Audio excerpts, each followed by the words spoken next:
안녕하십니까, 코인베베입니다. 네, 오늘은 무지에서 나오는 그 공포를 말씀드리고 싶거든요. 그러니까 여기는 이제 공포는 무지에서 온다인데, 사람은 자기가 모르는 거에 대해서는 상당히 이제 공포를 느낍니다. 근데 이 모르는 거에 대해서 공포를 느끼는 것 자체가 신기한 일은 아니에요. 우리가 항상 모르는 거를 두렵게 생각하는 거는 있어 왔어요. 뭐 예를 들면은 좀 그런 거죠. 약간 저는 그런 걸 생각을 해봐요. 무지에서 공포가 온다면, 그러니까 우리가 알지 못하는 것에서 오는 그 공포인 건데, 예를 들면 빛이 없는 어두운 길을 걸어갈 때는 그 안에서 사람의 공포심이 이제 자극이 된다는 거죠. 부스럭거리는 소리만 들어도 움츠러들게 되고 되게 화들짝 놀라게 되는 그런 거 있잖아요. 그것처럼 눈앞에 뭐가 있는지 알 수가 없으니까 무서워지는 거라는 거죠. 근데 이제 제가 영상을 올리면 항상 댓글에 어떤 분들은 부정적인 얘기를 하시고 어떤 분들은 긍정적인 얘기를 하세요. 근데 뭐 긍정적인 얘기를 하시는 분들도 그렇고 부정적인 얘기를 하시는 분들도 그렇고 결국 자기 의견을 말씀하시는 거잖아요. 뭐 물론 저는 이제 긍정적인 견해를 가진 사람이기 때문에 하트를 긍정적인 분들한테 주로 줍니다. 근데 이제 그래서 제가 긍정적인 댓글을 다신 분들한테 하트를 주는데 하트를 못 받으신 분들은 되게 막 서운하실 수도 있다는 생각이 들어요. 근데 뭐 그걸로 서운할 것 같으면 악플을 안 달겠죠. 그런 걸로. 그래서 전 그분들을 좀 설득을 시켜보고 싶다 이런 생각이 드는 거예요. 그분들한테도 좀 보여드리고 싶다. 아니 클레이튼에 대해서 대체 왜 확신을 못 가지시는 걸까 이런 생각을 제가 했기 때문에 그분들을 한번 설득시켜 보려고요 오늘은. 뭐 그래봤자 엄청 길게 할 건 아니에요. 왜냐면 어차피 믿지 않을 사람은 믿지 않는다. 그 사람이 죽을 때까지 클레이튼을 믿을 수 있을까라는 생각도 하거든요. 결국 사람은 쉽게 안 변해요. 이미 설득이 되실 분들은 제 영상을 처음 그냥 아무 영상이나 보셨어도 설득이 되셨을 것이고 설득이 안 될 사람은 제 영상을 처음부터 끝까지 다 본다 하더라도 설득이 안 되실 수가 있을 거예요. 근데 그럴 리는 아마 없을 거고 왜냐면 사람들이 그 쉽게 부정적인 말을 하는 사람들은 어떤 사람의 인식 자체가 그래요. 별로 깊이 알아보는 사람들이 부류가 별로 없어요. 어떤 사람을 비판을 하든지 비난을 할 때 그 비난과 비판을 하는 그 사람들은 그 대상에 대해서 비판의 대상에 대해서 그렇게 깊게 막 알아본 사람이 많지 않아요. 근데 이제 어떤 사람들은 진짜 그 깊게 알아보면 볼수록 비판을 해야 되고 비난을 받아야 되는 사람이 있긴 합니다. 뭐 거기에 대해서 부정하는 건 아니에요. 그래서 뭐 말이 또 새버렸는데 여튼 그 사람들 또한도 뭐 여러분들을 위해서 그런 악플을 단다라고 생각을 하면은 뭐 그렇게 엄청 괘씸하진 않더라고요. 조금 괘씸하고. 근데 한편으로는 나쁜 의도로 사람들한테 클레이튼을 던지라고 말하는 게 아닌가 싶어서 또 괘씸하기도 하고. 그래서 그런 나쁜 마음을 가졌다면은 당장 나가시고 만약에 그게 아니라 클레이튼이 진짜 본인이 생각하기에 불안하고 이거를 투자를 하면 안 될 것 같아서 말리는 거라면은 제 영상을 한번 보시고 무슨 얘기를 하는지 한번 들어보세요. 여러분들이 그냥 얘기하는 것 같아서 그래요. 제가 저번 영상에도 충분히 좀 타당한 근거를 대면서 클레이튼에 대한 얘기를 했었어요. 근데 그럼에도 불구하고 사람들이 그런 댓글을 단다는 게 너무 좀 신기해서 저는 이번 영상을 한번 만들어 봤거든요. 그래서 일단 서론이 너무 길었고 본론을 바로 들어가겠습니다. 자, 클레이튼 암호화폐 클레이 이달 말 첫 상장 해가지고 업비트 인도네시아, 업비트 싱가포르의 최초 상장해서 클레이는 카카오의 블록체인 플랫폼 클레이튼에서 활용되는 화폐다. 암호화폐다. 클레이튼은 카카오의 블록체인 계열사인 그라운드엑스가 개발 중이다. 카카오는 클레이튼 생태계를 확대하기 위해 클레이 유통이 필요하다고 판단해 상장을 결정했다고 설명했다. 특히 국내 거래소가 아닌 해외 거래소에서 상장하는 이유에 관심이 쏠린다. 이에 대해 카카오 측은 클레이튼이 아시아 대표 플랫폼을 지향하기 때문에 해외 거래소를 먼저 선택했다고 설명했다. 카카오 관계자는 아시아 대표 플랫폼을 지향하는 방향성에 맞춰 업비트 싱가포르와 업비트 인도네시아를 거래소로 선택했다며 다국적 개발자 및 서비스 기업들이 클레이를 획득할 수 있는 방안이 마련됨에 따라 더욱 다양한 클레이튼 기반의 서비스가 만들어질 것으로 기대된다고 말했다. 아시아 타깃한 클레이튼 해외 거래소가 먼저 간다. 아울러 뭐 해가지고 급격한 가격 변동에 대한 우려도 있었다. 클레이에 대한 관심이 높은 국내 상황에서 국내 거래소에 상장하면 상장 초기 급격한 가격 변동이 일어날 수 있다. 최근 일부 거래소에 상장된 암호화폐의 경우 상장 직후 급격한 가격 상승 이후 가격이 급락하는 현상이 벌어지고 있다. 뭐 이런 얘기를 하는데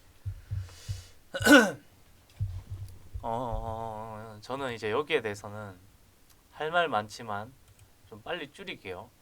자, 두 가지로 저는 생각이 듭니다. 첫째는 말 그대로 우리나라에서만 거래되는 화폐가 아니라 해외에서도 거래되는 화폐를 만들고 싶기 때문에 저 아시아 지역에 위치한 거래소에 상장을 했다. 그래서 저 지역에 사는 거래소를 이용하는 사람들이 클레이튼을 활용을 먼저 하면서 클레이튼 가격 상승에 따라서 그 활용하는 사람들이 더 클레이튼을 더 많이 퍼뜨릴 수 있도록 그 씨를 뿌려놨다는 생각을 먼저 하고요. 둘째로는 여기 나온 대로 관심이 쏠려 있고, 자, 업비트 만약에 원화마켓에 우리나라 거에 올렸다면은 클레이의 가격 상승이 진짜 장난 아니었을 거라 생각하거든요. 근데 그렇게 되면은 무슨 일이 생기냐? 클레이에 대한 관심이 생긴다는 거는 결국 카카오가 뿌려놓은 블록체인에 대한 그 발들이 들킨다는 거예요. 카카오가 걸쳐놓은 블록체인 그 구성망이 일반적인 대중한테 드러나게 된다는 거거든요. 우리처럼 이렇게 조사를 하고 파악을 하는 사람들한테 드러나는 게 아니라 일반적인 대중이 안다는 거는 굉장히 커다란 문제예요. 이 사람들한테는. 왜냐? 본인들의 부를 아직 다 여기다 옮겨 담지 못했는데 일반적인 사람들이 먼저 자기의 부를 여기다 투자를 하기 시작하면은 자기들이 옮기게 되는 그런 부에서 차감되는 게 엄청나게 많을 거라는 생각을 한다는 거죠, 이 사람들은. 근데 지금 투자를 하는 사람들 거는 어쩔 수 없이 이제 뭐 받아들이고 있는다는 거죠. 근데 그것마저도 지금 흔들고 있는 중이에요. 거버넌스 카운슬이라는 구조를 이용해서 찍어 나오고 있는 그 이자로 통해서 나오는 그 클레이튼을 또 풀기도 하고 미리 가지고 있던 물량을 풀기도 하면서 가격을 낮춰서 내재 가치를 떨어뜨린 것처럼 보이게 만든다는 거죠. 내재 가치에 대한 타격은 하나도 없는데 오히려 내재 가치가 올랐는데도 불구하고 가격은 내려갔어요. 그런데 그거는 비트의 동반 하락도 있겠지만 클레이튼 자체적으로도 좀 물량이 나간단 말이죠. 엄청나게 커다란 물량이. 그럼 거기에 대해서 합리적인 의심을 해볼 만하다는 그런 생각이 듭니다. 그래서 상장 초기 가격 변동폭이 있을 것으로 예상되기 때문에 한국인 투자자들의 접근성 및 노출이 상대적으로 떨어지는 해외 거래소 상장을 추진했다고 언급했다. 뭐 말은 잘해요. 뭐든지 말은 잘해요. 근데 여기서 이제 블록체인, 그러니까 결국에는 그라운드 X가 이 블록체인 가상화폐 이거를 우리나라에 올리지 않았던 이유에 대해서 구제당국의 불편한 시각에 일단 보류를 했다는데, 이제 그라운드 X가 블록체인을 제대로 모른다는 수모를 당하고 거래소 영역을 침범한다는 비난을 들으면서까지 클레이의 원화마켓 상장에 민감하게 굴고 있는 뭘까? 중요한 거죠. 왜 이렇게 민감하게 굴었을까? 왜 이렇게 민감하게 굴었을까? 그러니까 거래소에 올렸을 때 그라운드 X 측에서 가짜라면서 언급을 하면서 반발을 했었단 말이에요. 협의도 없었다. 근데 이제 이렇게 민감하게 굴었던 거는 가짜라고까지 말을 했는데 이건 말도 안 되는 그런 헛소리를 한 거잖아요. 지네 거를 올렸는데 가짜라고 말을 하다니 그라운드 X에서. 그러니까 얼마나 당황했길래 그랬겠어요. 아직은 원화마켓에 올리면 안 된단 말이야 하면서. 원화마켓 상장에 민감하게 굴고 있는 이유. 그라운드 X의 속사 정도 간단치가 않다. 투자금을 모집할 때부터 원화마켓 상장을 추진을 해왔다는데 사실 진짜 그랬을까? 라는 생각이 들고요. 그라운드 X가 투자자들에게 국내 한 거래소를 특정해 상장하겠다는 약속까지 했다는데 그라운드 코인데스크 코리아에 전했었다네요. 근데 한재성 그라운드 X 대표는 지난해 4월 2018년 말에 1천억 원의 투자금을 유치를 했다. 두 번째 라운드 투자 유치를 진행한다고 말했다. 하지만 금융당국이 부정적인 태도를 보였다. 관련 상황을 잘 아는 복수의 관계자에 따르면 그라운드X는 클레이 상장과 관련해 금융위원회에 문의했다가 올해 초 부정적인 답변을 들었다고 한다. 금융위 쪽은 특히 카카오 자회사인 그라운드X의 클레이튼이 카카오톡에 연동되는 것은 문제가 있다는 시각을 보인 것으로 전해졌다. 요컨대 국민 메신저 카카오톡에 암호화폐가 연계되는 건 꺼림칙하다는 식인 셈이다. 그러면 지금은 이제 어떻게 된 걸까요? 그럼 이제 깨름칙하지가 않게 됐다는 건가요? 그것도 그렇고 암호화폐라는 그 말을 했었던 기조가 가상자산으로 바뀌게 됐다는 거, 그걸 한번 생각을 해보면 좋을 것 같고, 암호화폐라는 것을 세금을 떼기 시작하면서 자산으로 취급해 주고 있다는 거를, 그 변화된 인식을 한번 더 생각하시면 너무 좋을 것 같다는 거죠. 자, 금융위가 부정적 태도를 보이게 했지만 절대 반대 입장을 밝힌 것은 아니었다. 금융위 관계자는 이 문제와 관련해 지난 3월 코인데스크 코리아에 의견을 나눈 적은 있으나 이래라 저래라 한 적은 없다. 의견을 나눈 적은 있으나 이래라 저래라 한 적은 없다. 또 다른 관계자는 상장 여부는 거래소랑 개별 회사가 판단하는 거지 저희가 가타부타 할 게 아니다. 이 때문에 그라운드 X 쪽은 상장을 일단 보류하면서 포기하지는 못하는 어정쩡한 태도를 취한 채, 자, 지난 3월 특정금융정보법 개정안 국회 통과를 포함한 암호화폐 제도권 진입의 문제의 풍향에 촉각을 곤두세우고 있었다. 언제든지 분위기가 바뀌면 애초의 계획대로 상장을 재추진하겠다는 계산이었던 셈이다. 그리고 뭐 금융 진출 겹쳐가지고 모기업의 금융사업 진출 겹쳐서 자세한껏 낮췄다. 뭐 준비되지 않은 상장이 캐시아웃을 이어질까 우려했다. 말은 많다는 거죠. 말은 상장 뒤 하루 만에 14.8% 하락을 했다. 말은 많다는 거죠. 말은 뭘 지어내지 못하겠어요. 사실 그냥 말은 잘해요. 근데 어차피 카카오톡도 정부랑 하나라니까요. 이때까지 제가 많이 보여드렸잖아요. 정부랑 짝짝꿍 한단 말이에요. 뒤에서는 거대 플랫폼 기업은 그 나라 정부랑 당연히 손이 맞을 수밖에 없어요. 거대 플랫폼 기업도 기득권이고 정부도 기득권이에요. 그럼 기득권이 기득권을 챙기지 뭐 국민을 챙기냐는 말이죠. 카카오도 색깔 자체는 우리 국민한테 엄청 친근한 색깔을 잘 선택을 했어요. 근데 그 내면에 있는 거는 다 대부분 알만한 사람들은 다 아세요. 카카오가 어느 편인지, 카카오가 국민의 편인지 정부의 편인지 다 안단 말이죠. 그럼 정부는 국민의 편일까요? 카카오의 편일까요? 그걸 한번 생각을 해보시면 좋을 것 같아요. 이런 것도 다 연극이라는 거죠. 제가 그전에 말씀드렸던 언론에서 언급하는 그 지수 점수, 이게 엄청 낮아요. 클레이트는. 근데 이게 부자연스러울 정도로 낮다는 말씀을 드리는 거거든요. 제가 아로하나에 대해서 말씀을 많이 드리잖아요. 아로하나는 진짜 똥코인이에요. 근데 뭐 이게 뭐 나중에 어떻게 될지 솔직히 제가 모르는데 똥코인을 말하는 게 부담스럽긴 하죠. 왜냐면 미래를 알 수 없는 게 사람이니까. 근데 일단 여러 가지 정황 측면에서 굉장히 불리한 면이 많잖아요. 지금 제가 뭐 아로하나가 똥코인이라는 걸 말하려는 게 아니라, 똥코인인 아로하나에 대해서 김치코인이라고 엄청나게 뭐라고 하면서, 봐라 아로하나는 이것도 문제고 저것도 문제고 뭐 수상한 게 하나 두 개가 아니다 하면서 얘기를 일일이 콕콕 집어서 샅샅이 파헤치고 있는데, 클레이튼에 대해서는 왜 이런 방구 말이 없냐는 거죠. 제 말은요. 클레이튼에 대해서 왜 매스컴에서 뉴스를 안 내보낼까요? 전 이게 그게 생각이 나더라고요. 혹시 그 해리포터를 보신 분은 아실지 모르겠는데 볼드모트의 이름을 입에 담지 말라 뭐 이런 얘기를 하거든요. 그 이름을 입에 담으면 안 돼 하면서 막 얘기를 꺼내는 것도 되게 무서워요. 볼드모트 이름을. 꼭 그것처럼 야 클레이튼은 얘기하면 안 돼 하면서 위에서 다 잘리고 있는 거라는 생각이 든다는 거죠.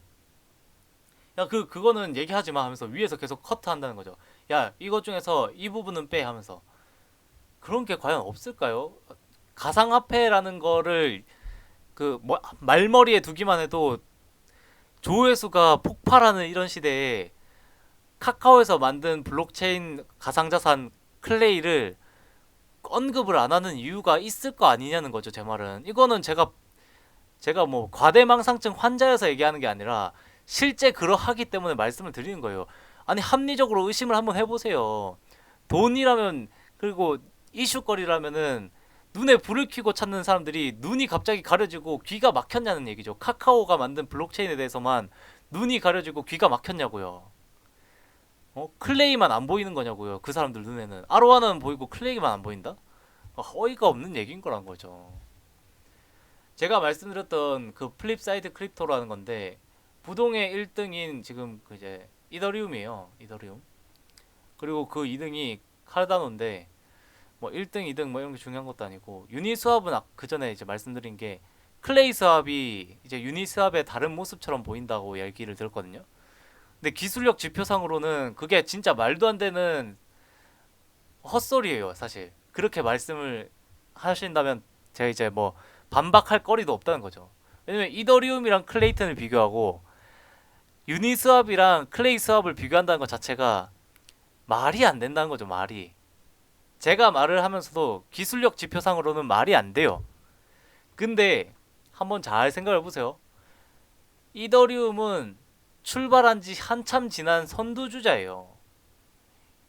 유니스왑은 그 선두주자가 지금 이제 디파이로서 이렇게 운영되는 그런 폼 안에 이제 상당히 이제 기술력을 많이 집약시켜 놓은 엄청 좋은 토큰이고요. 근데 그거를 비교한다는 것 자체가 일단 어불성설이죠, 사실. 근데 전 클레이의 목표가 지금의 이더리움보다는 높을 거라고 생각을 한다는 거죠. 지금 이더리움이 가진 볼륨보다는 클레이가 더 높게 가져갈 수 있다는 생각이 든다는 거죠. 그리고 이더리움은 아직도 한참 더 많이 성장을 할 것이기 때문에 이제 뭐 지금의 이더리움이 끝이 절대 아니라는 거죠. 이더리움도 점점 더 성장할 수밖에 없어요. 사람들의 그 가치관 속에서는 그 얄팍한 생각 속에서는 가상자산도 여기서 끝이고 주식도 여기서 끝이고 부동산도 여기서 끝이고 다 끝이다. 그러니까 투자에 그런 막바지가 왔다. 또는 아니면은 단타치기를 해가지고 돈을 계속 벌어야 한다 생각을 할 수가 있는데 진짜 얄팍한 지식인 거예요. 그거는 곧 있으면 오게 되는 테이퍼링 이후에 금리 인상을 하고 약 한 2년에서 3년이 지나고 난 다음에는 결국에는 다시 인플레이션이 오게 돼 있어요. 기술의 발전을 통해서 인구도 이제 인구인데 일자리 자체가 확연하게 줄게 되면 기본 소득이라는 개돼지의 먹이를 주게 된단 말이에요. 그럼 개돼지의 먹이를 주면 그걸로 끝이냐? 그게 아니에요. 그 먹이는 딱 먹고 살 수 있을 만큼의 돈만 주는 거지만 그와 동시에 투자도 이루어진단 말이에요. 그리고 시장에 돈이 풀리게 된다는 건 마찬가지라는 거죠. 그러니까 양적 완화를 통해서 시장에 돈이 풀리고 돈이 풀린 게 돈은 많아지는데 대신 돈으로 살 수 있는 것들의 상대적인 가치가 올라간다는 거죠. 먹을 거 하나라도. 근데 돈으로 살 수 있는 것 중에 가장 가치가 있는 건 자산이고 그 자산 중에 인플레이션의 영향을 가장 덜 받을 수 있는 거는 가상 자산이라는 얘기를 드리는 거예요. 그 중에서 유니스왑이나 뭐 이런 것처럼 클레이스왑 자체는 채굴량 제한이란 게 있고 또 예치를 해서 채굴을 하는 거기 때문에 그리고 발행량 제한까지 있으니까 오히려 더 좋다는 거죠. 확실히 괜찮다 이런 생각이 드니까 여러 사람들이 하고 있는 거고 아마 근데 제가 이렇게 말씀을 드려도 어떤 사람은 부정적인 시선을 고치지 않으실 분들이 있을 거예요. 또 여기 이 영상에도 싫어요가 박히고 막 욕이 나올 수도 있겠죠. 근데 전 이제 그렇게까지 하시는 분들은 뭐라 해야 될까요? 그냥 아예 상대를 안 하는 게 맞다라는 생각이 들거든요. 누누이 말씀을 드리지만 부자는 바보가 아닙니다. 부자는 바보가 아닙니다. 그러면은 바보가 부자가 될 수 있을까요? 전 그건 아니라 생각을 해요. 바보는 절대 부자가 될 수 없어요. 침팬치는 무조건 부자가 될 수 없어요. 침팬치는 아마 가진 것도 잃는 게 지금의 세상이에요. 왜 그렇게까지 말을 하냐고 말씀을 하시면은 바보 바보는 저는 어떻게 생각을 하냐면 미래에 대한 판단을 옳게 하지 못하는 사람들이 지금 바보가 되고 있어요. 그러니까 가치 판단을 옳게 내리지 못하는 사람들은 바보가 되고 있어요. 근데 세상에는 똑똑한 바보가 많아요. 나 좀 배웠다. 나 좀 지식 있다 하는 바보들이 많아서 그 바보들한테 속는 사람이 또 생기고 그렇게 생각이 듭니다. 여러분들이 뭐 제 의견에 동조하실 수도 있고 뭐 블레임을 하실 수도 있지만 저는 생각을 하는 게 저를 구독해 주시고 제 영상을 봐주시는 분들이 정말 진짜로 정말로 행복하셨으면 좋겠어요. 행복하셨으면 하루를 살아도 행복했으면 좋겠고 그냥 그냥 즐거웠으면 좋겠어요. 그런 마음에 영상을 찍는 거니까 너무 이제 노여워하지 마시고 여러분들이 진짜 즐거움으로 살아갈 수 있기를 원합니다. 끝까지 시청해주신 여러분 정말 정말 감사드리고 정말 여러분 덕분에 제가 너무 행복합니다. 요즘에 정말로 그런 분들이 진짜 많더라고요. 지식을 댓글을 통해서 저한테 나눠주시는 분들이 되게 많아요. 그분들께 정말 감사드리고 네 진짜 감사드립니다. 네 끝까지 시청해주셔서 정말 감사드리고 혹시라도 신뢰가 안 되신다면 좋아요랑 구독 한 번씩만 이렇게 눌러주시면 정말 정말 감사할 것 같습니다. 여러분 사랑합니다. 감사합니다.